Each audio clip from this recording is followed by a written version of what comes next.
Hello everyone, आज हम लोग देखेंगे फर्स्ट यूनिट में लोड्स।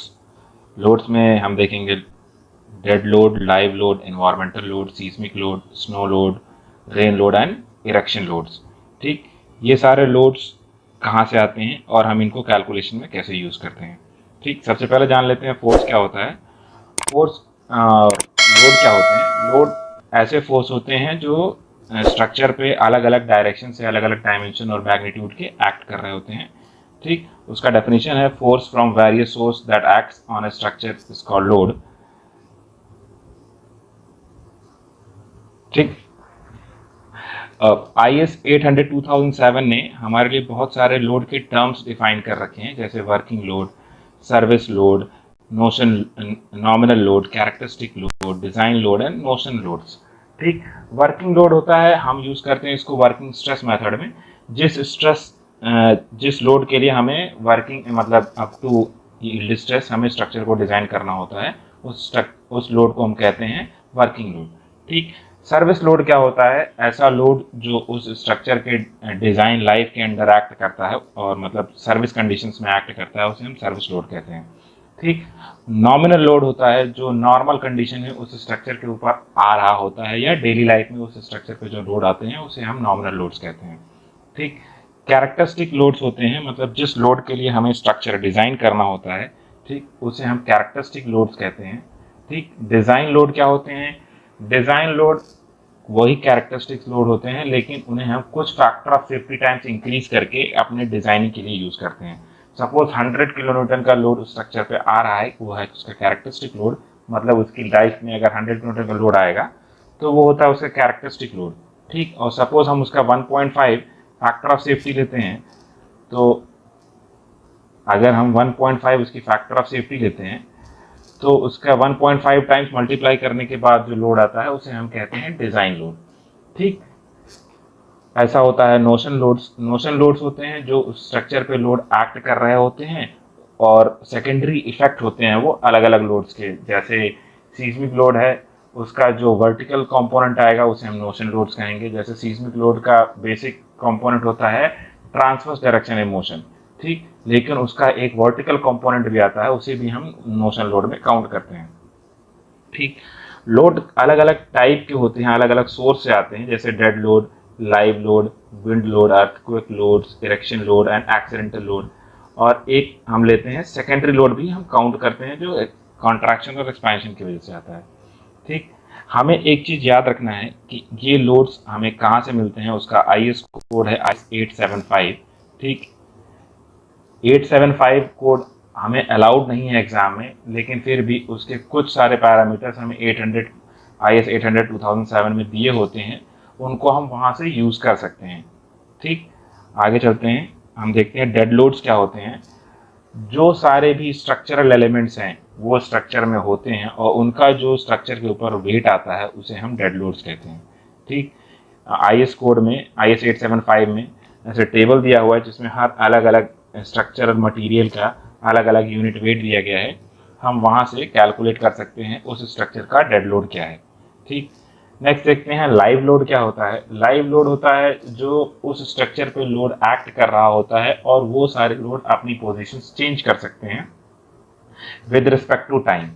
ठीक, और अलग अलग टाइप के रूम्स के लिए अलग अलग टाइप के लाइव लोड्स होते हैं, सच एज ऑफिस फ्लोर्स।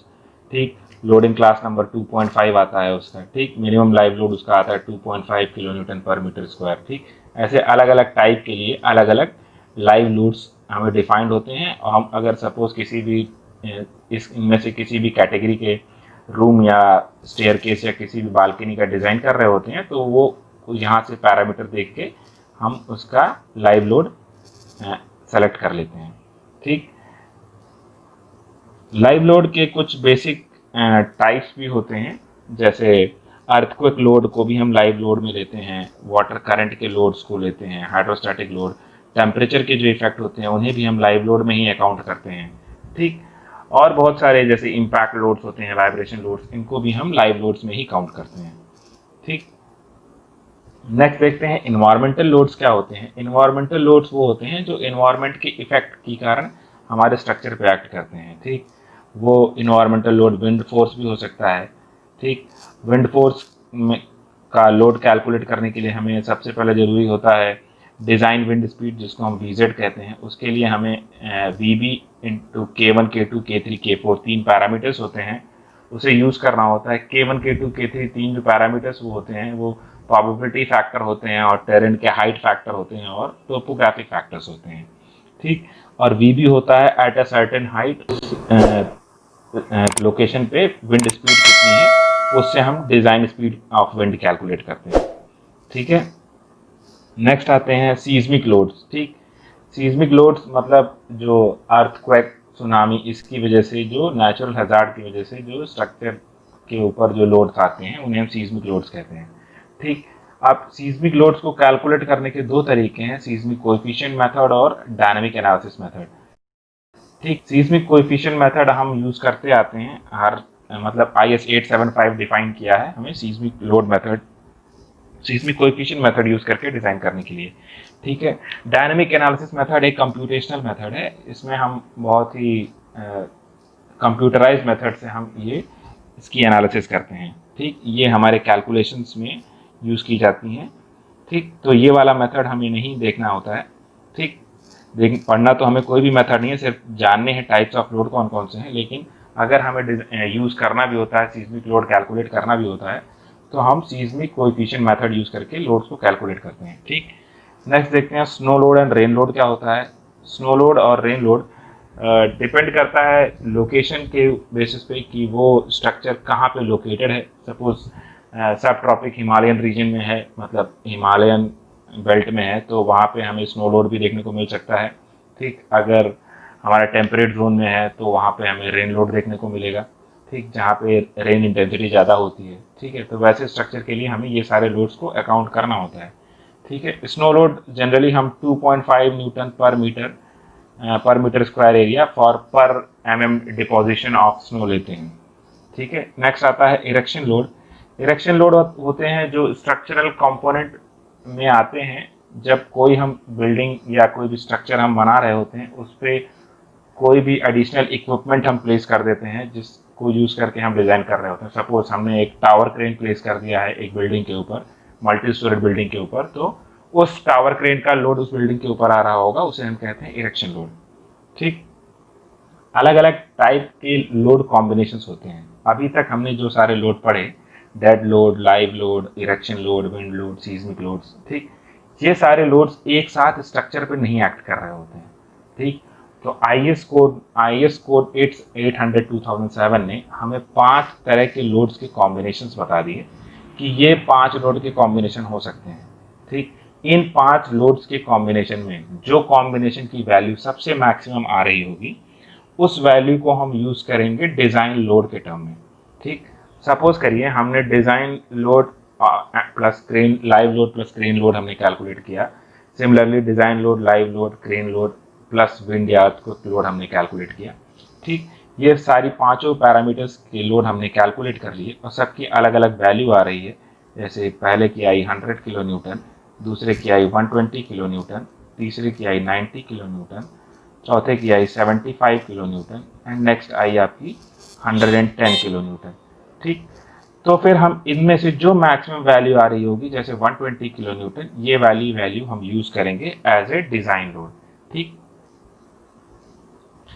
अलग अलग लोड कॉम्बिनेशंस हमें टेबल नंबर 4 में दिए गए हैं IS 800 2007 में। इन लोड कॉम्बिनेशन फैक्टर्स को हमें यूज करना है डिजाइन करने के लिए।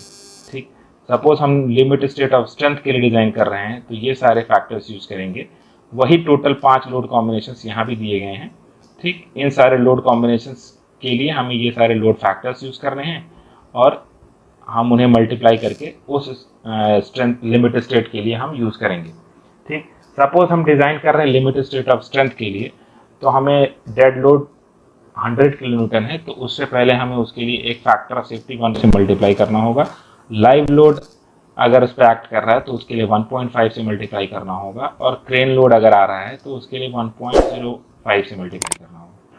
फिर हम कैलकुलेट करके पता चलेगा हमें कि डिज़ाइन लोड कितना है। ठीक, ऐसे करते हुए हम टोटल 5 डिज़ाइन लोड्स कैलकुलेट करेंगे और उससे हम जो मैक्सिमम वैल्यू होगी डिज़ाइन लोड की, उससे हम सेलेक्ट करके उस लोड के लिए हम स्ट्रक्चर को डिज़ाइन करेंगे। ठीक। Similarly limit state of serviceability के लिए भी हमें करना है, और ऐसे हम पता कर सकते हैं लिमिट स्टेट ऑफ सर्विसिबिलिटी के लिए उस स्ट्रक्चर पे डिजाइन लोड कितना आ रहा है, और लिमिट स्टेट ऑफ स्ट्रेंथ के लिए उस स्ट्रक्चर पे डिजाइन लोड कितना आ रहा है। ऐसे हम पता कर सकते हैं टोटल लोड्स कितने हैं। ठीक है। सिमिलरली हम ये भी पता कर सकते हैं कि इन सारे लोड्स की वजह से उस स्ट्रक्चर में क्या इफेक्ट आएगा, मतलब कितना डिफॉर्मेशन डिफ्लेक्शन आएगा, वो हम फर्दर देखेंगे। ठीक। हमारे एग्जाम में जो आएगा क्वेश्चन वो सिर्फ लोड्स के बारे में पूछेगा, what are different types of load which we encounter in a structure. ठीक। तो हमें क्या करना है, लोड्स की डेफिनेशन लिखनी है, और उसके बाद ये सारे टोटल 7 टाइप के लोड हैं, इन्हें डिफाइन करना है। ठीक। हमने देख लिया डेड लोड क्या होता है, लाइव लोड क्या होता है, विंड, अर्थक्वेक, इरेक्शन लोड क्या होते हैं। ठीक। कुछ होते हैं accident loads, accidental load, such as अगर कोई ब्लास्ट या कोई चीज कोलैप्स हो जाए सडनली, ठीक, तो उसकी वजह से जो लोड आता है वो सारे एक्सीडेंटल लोड्स होते हैं। ठीक। सेकेंडरी लोड्स क्या होते हैं, सेकेंडरी लोड्स जैसे हम स्टील स्ट्रक्चर बना रहे हैं, सेकेंडरी लोड्स उसमें कॉन्ट्रैक्शन या एक्सपेंशन की वजह से कोई अगर एडिशनल स्ट्रेस जनरेट हो जाता है उस स्ट्रक्चर में, तो उसे हम सेकेंडरी लोड्स में काउंट करते हैं।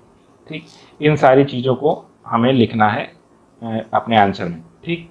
अब ये सारी चीज़ें हमें मिलेंगी कहाँ, ये सारी चीज़ें हमें IS कोड 800 2007 में मिल जाती हैं, लेकिन हमें वर्ड बाय वर्ड वहाँ से कॉपी नहीं करना होता है, कुछ अपने वर्ड्स में उसे हम रिप्रेजेंट करते हैं।